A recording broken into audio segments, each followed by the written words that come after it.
어렸을 적에 정말 부자가 되는 것이 꿈인 한 자매가 있었습니다. 이 친구는 얼마나 자신이 부자로 사는 게 소망이었냐면 잠꼬대조차 부자 꿈을, 그리고 부자 꿈뿐만 아니라 잠꼬대도 부자로 하는 것이죠. 이 자매의 소원은 건물주가 되는 게 소원입니다. 우리 성도님들 미소가 보이는데요. 그래서 건물주가 되어서 월세를 받아먹고 편안하게 골프 치러 다니고 삶을 누리며 사는 것이 그 자매의 목표였습니다. 대학도 안 가고 열심히 돈을 벌기 시작했어요. 공부하는 것보다 그 시간에 돈을 버는 것이 훨씬 유익하기 때문이다. 그 자매는 그렇게 생각했습니다. 그리고 정말 부지런히 돈 모았습니다. 옷도 화장품도 신발 필요한 것 전혀 안 사고 얻어 입고 얻어 쓰고 하면서 진짜 부지런히 돈을 모았습니다. 그리고 결혼도 했습니다.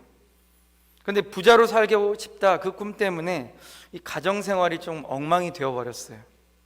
자녀를 낳았는데 아직 어린 그 자녀에게 매일 라면만 먹이는 거죠. 다른 반찬들 골고루 사서 먹여야 하는데 그게 사치라고 생각했어요. 그리고 친정에서 모든 것 다 양식이든 뭐든 다 구해서 여전히 그걸 먹고 사는 거예요. 남편은 이해가 되지 않았지만 돈을 모아서 우리 가족 부자로 살고 싶어서 그런다는 그 자매의 설득에 넘어갔어요. 참 부지런히 돈을 모아서 이제 아파트도 사고 좀 부유한 많은 재산을 모았습니다. 그런데 부자로 살면 여유를 가지고 살 줄 알았던 그녀는 그 평생의 그녀의 꿈이 헛된 것이 되고 말았습니다. 이 자매는 돈에 집착하며 살다가 어느새 정신질환까지 앓고 만 것입니다. 돈이 있으면 다 될 줄 아는 그 자매였는데 돈 이렇게 생각하다 보니까 돈에 집착증이 생겨버렸고 조금이라도 돈이 쓰거나 돈 쓸 일이 생기면 자신이 제어가 되지 않을 정도로 불안한 감정에 휩싸이고 만 것입니다. 참 안타까운 삶이죠. 어렸을 적부터 돈을 많이 모아서 부자로 살 거라고, 그리고 그 돈을 가지고 가난한 사람들을 돌보고 가족들을 도와주며 그렇게 살 거라고 했던 그 자매는 돈 거리다가 많은 돈을 모았지만 정작 본인은 정신질환을 앓고 정신과 치료를 받고 있습니다. 이 자매의 꿈은 부자로 살면서 삶을 여유 있게 멋있게 보내는 것이었는데 그토록 소망하며 바라던 그녀가 구하던 그 삶은 누리지도 못한 채 옛꿈이 되고 만 것입니다. 사랑하는 성도님들, 이 이야기는 제가 아는 한 청년의 이야기입니다. 이 자매는 그토록 부자로 살고 싶은 소망을 가지고 열심히 정말 돈을 바라보고 살았는데 이제는 그 돈 때문에 온 마음이 지옥과 같은 삶을 살고 있습니다. 전혀 인생을 누리지도 즐기지도 못하고 심한 우울증 때문에 자살의 위험이 있어서 보호 관찰을 받고 있는 것입니다. 참 안타까운 인생이죠. 그렇게 소망하던 꿈을 위해 열심히 살았으니 그 꿈을 누리며 살면 참 좋을 텐데 왜 이 자매는 돈의 노예가 되었을까요? 사랑하는 성도님들, 하나님은 우리에게 행복한 삶을 사는 그것에 우선순위에 있다고 말씀해주고 계십니다. 그 순서를 잘 지키고 살아갈 때에 우리 삶은 복이 있고 우리가 바라는 소망을 누리며 살 수 있다고 말씀하십니다. 오늘 이 저녁 우리 삶의 우선순위를 어떻게 정리하며 살아가야 되는가 말씀을 통해서 우리 성도님들 깨달으시고 다시금 우리 삶의 우선순위를 재정립하시는 귀한 밤이 되시기를 주님의 이름으로 간절히 축복합니다. 첫 번째로 하나님 나라를 구하며 사는 일이 우리에게 가장 우선순위에 있어야 합니다. 우리 오늘 본문 말씀 29절에서 31절까지 말씀 좀 길지만 우리 큰 목소리로 함께 읽어보겠습니다. 너희는 무엇을 먹을까 무엇을 마실까 하여 구하지 말고 근심하지도 말라. 이 모든 것은 세상 백성들이 구하는 것이라. 너희 아버지께서는 이런 것이 너희에게 있어야 할 것을 아시느니라. 다만 너희는 그의 나라를 구하라. 그래야면 이런 것들을 너희에게 더하시리라. 아멘. 하나님은 분명하게 오늘 말씀을 통해서 우리에게 가르쳐주고 계십니다. 무엇을 먹을까? 무엇을 마실까? 이 문제로 근심하며 살지 마라. 오직 하나님 나라의 역사가 우리 삶에 나타나기를 소망하라고 말씀하십니다. 하나님 나라가 임하면 우리가 구하고 우리가 찾고 우리가 바라는 그 모든 소망은 이루어진다고 말씀하십니다. 왜 그럴까요? 하나님은 우리에게 무엇이 필요한지 너무나 잘 아시기 때문이라고 말씀하십니다. 사랑하는 성도님들, 매일을 살아가실 때 무엇이 우리 성도님들의 우선순위가 되고 계십니까? 아까 말씀드린 그 자매처럼 돈을 벌어 부자가 되는 것이 우선순위이십니까? 그래서 예배 자리도 잊어버리고 밤낮 돈 버는 그 자리에 가 계십니까? 우리 다 같이 전도서 2장 26절 말씀 함께 읽어보겠습니다. 하나님은 그가 기뻐하시는 자에게는 지혜와 지식과 희락을 주시나 죄인에게는 노고를 주시고 그가 모아 쌓게 하사 하나님을 기뻐하는 자에게 그가 주게 하시지만 이것도 헛되어 바람을 잡는 것이로다. 아멘. 하나님은 하나님의 마음에 드는 사람에게는 슬기와 지식과 기쁨을 주신다는 것입니다. 그러나 하나님이 기뻐하지 않는 자들에게는 모아서 쌓는 수고를 주시지만 그가 쌓고 모은 그 재산을 하나님이 합한, 그 하나님 마음에 합한 자에게 주신다는 것입니다. 그러니 우리가 아무리 수고하며 살아도 우리 힘으로 사는 것은 헛될 수밖에 없다고 전도서는 우리에게 교훈을 던지고 있습니다. 사랑하는 성도님들, 부자로 사는 목적 참 좋습니다. 그런데 왜 부자로 살기를 원하는가? 그 이유가 참 중요합니다. 단순히 건물주가 되기 위해서 적당히 구제하고 해외로 골프 치러 다니면서 돈 자랑하며 살고 싶은 것이 목적이라면 하나님의 기쁨에 해당하는가 점검해 보셔야 합니다. 우리가 삶을 사는 목적은 하나님을 기쁘시게 하는 것이 되어야 합니다. 그래서 하나님 나라에 속한 자로 사는 것이 우리 삶의 목적이 되게 해야 합니다. 그것이 지혜로운 선택이라고 전도서는 우리에게 교훈하고 있습니다. 사랑하는 성도님들, 오늘 본문에 보면 이 까마귀와 백합화가 그 예화가 등장하고 있습니다. 레위기를 보면 까마귀는 부정한 짐승으로 나옵니다. 또 욥기와 시편에서는 먹을 것이 없어 부르짖는 까마귀 새끼의 모습도 나옵니다. 즉 까마귀는 심지도 거두지도 않고 골방도 또 창고도 없으며 게다가 부정한 짐승임에도 불구하고 하나님이 친히 기르시고 돌보신다는 것입니다. 백합화는 갈릴리 들판에 널리 퍼져 자라는 흔한 풀이에요. 백합화 역시 실을 만들거나 옷감을 만들지 않지만 그럼에도 불구하고 솔로몬이 입던 화려한 그런 왕궁의 옷보다 더 훌륭하게 하나님의 영광을 드러내는 꽃이라고 소개하고 있습니다. 까마귀와 백합화는 아무런 수고도 하지 않는 자연 만물이지만 이것들도 하나님은 기르시고 보살피시고 돌보신다는 것입니다. 그러면서 예수님은 까마귀와 백합화 비유를 들려주신 후에 너희는 얼마나 더 귀하냐 하물며 너희일까 보냐라는 표현으로 백성을 돌보시는 하나님의 특별한 은혜에 관한 그런 말씀을 하고 계십니다. 부정한 까마귀자도 그저 땔감의 재료인 이 백합화라도 하나님께서 하고자 하시면 생명을 보호하시고 아름답게 피게 하시는데 하물며 하나님이 친히 창조하신 우리에게는 어떻게 하시겠느냐고 물어보시는 말씀입니다.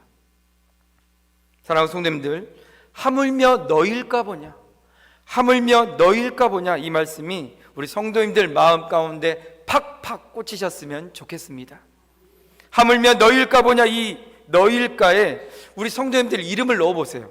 하물며 방복음 너희일까 보냐. 사랑하는 성도님들, 세상 사람들이 부자로 살아보기 위해 죽을 힘을 다하는 것처럼 살지 말라고 성경은 우리에게 분명히 이야기하고 있습니다.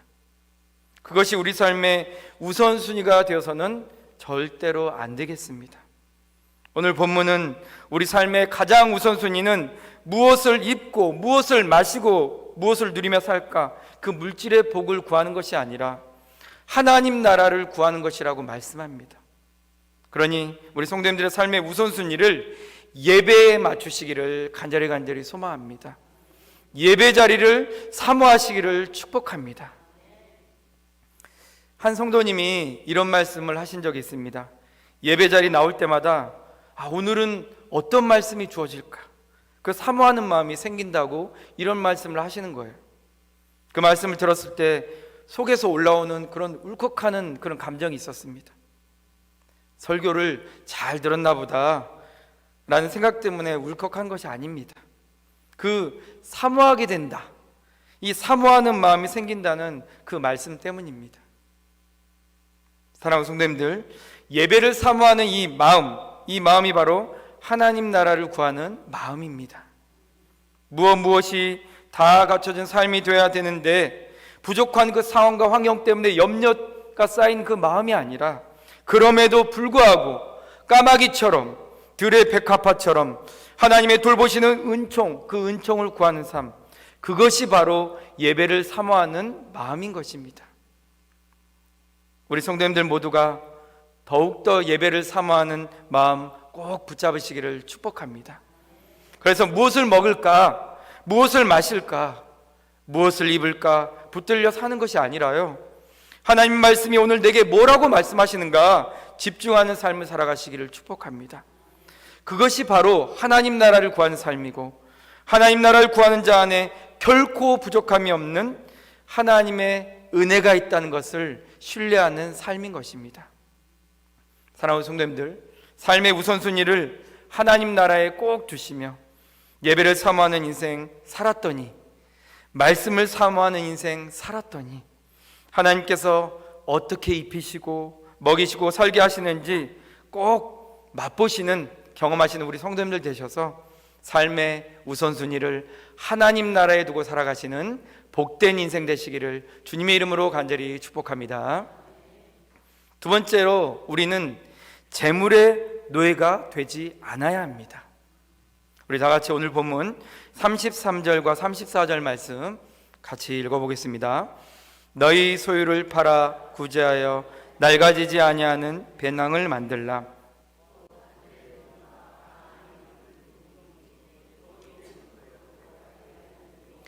좀 더 먹는 일이 없느니라. 너희 보물 있는 곳에는 너희 마음도 있으니라. 아멘. 하나님은 우리 재물이 있는 곳에 반드시 우리의 마음이 있다고 말씀하십니다. 그래서 우리가 재물을 대한 태도, 이거 참 중요합니다. 왜 그럴까요? 우리의 온 마음을 빼앗기느냐 그렇지 않느냐, 그 중요한 문제이기 때문입니다. 하나님의 백성은 예수 그리스도를 주로 고백하는 자들입니다. 곧 예수님의 통치를 삶 속에서 받아들여 삶의 모든 영역에서 그분의 뜻에 따르는 것을 최고의 가치로 삼는 사람들입니다. 따라서 가진 재물을 사용할 때도 하나님의 뜻이 무엇인가 묻고 그 뜻을 따르는 태도는 아주 당연한 태도가 되어야 합니다. 왜 그럴까요? 우리는 이 유한한 재물에 집착하는 삶이 아니라 하나님의 신실하심과 그분의 돌보시는 은혜를 신뢰하는 사람들이기 때문입니다. 하나님은 있어야 할 것을 미리 다 하시는 자비로우신 분이시며 영원한 그분의 나라를 백성에게 주시기를 기뻐하시는 분이십니다. 그래서 우리는 이 땅에 대한 것에 그 탐심과 염려에서 벗어나서 하나님 나라를 구하며 자신의 소유를 하나님의 뜻대로 사용하는 의무가 있습니다. 예수님은 구체적인 이 실천 방법을 드시면서 말씀하십니다. 예수님의 말씀은 우리 소유를 팔아서 구제하라고 말씀하십니다. 구제가 곧 신앙의 본질을 깨닫고 하나님 나라를 위해 살고 있음을 확인해 주는 하나의 실천 방법이 된다는 의미입니다. 이처럼 자신의 소유를 가지고 구제하는 것은 삶 속에서 하나님 나라를 위해서 보물을 하늘에 쌓아두는 것과 같습니다. 하늘에 쌓는 보화는 결코 잃어버릴 일도 없고 빼앗길 염려도 없습니다. 또한 가진 것으로 남을 돕는 일은 단순히 어려운 사람을 돕는 것을 넘어서서 소유에 대한 청지기 의식을 가지고 주인의 뜻에 합당하게 올바르게 또 사용하는 것을 의미합니다. 이렇게 사는 사람의 정체성이 바로 하나님 나라의 백성이고, 재물이 사용되고 또 쌓는 곳에는 반드시 그 사람의 마음도 함께 있기 때문입니다. 그러나 그렇다고 또 봉사와 구제만 해야만 하나님의 사랑을 받는 것은 아닙니다. 하지만 분명한 사실은 하나님의 무조건적인 은혜와 그 은혜에 대한 감사, 재물이 우상이 되기 쉬운 세대에 대한 신앙적 경계, 하나님이 내 삶의 그 소유의 주인 되심에 대한 온전한 고백은 재물의 실제적 사용에 분명한 영향을 미친다는 것입니다. 우리의 재물과 소유가 어디로 흘러가고 있는지 우리는 반드시 점검하고 돌아보셔야 합니다. 탈무드에는 이런 말이 있습니다. 돈에 대한 탐심은 영혼을 썩게 한다. 무슨 뜻입니까? 돈을 사랑하며 돈을 쫓아가면 우리의 영혼은 파리해진다는 뜻입니다. 사랑하는 성도님들, 그러니 돈을 쫓아가며 살지 마시고 재물 모을 능력을 주시는 하나님을 바라보시기를 축복합니다. 물질의 노예가 되기 시작하면요, 그것도 우리 안에 탐심이 되고 하나님을 대적하는 판단에 이를 수 있습니다.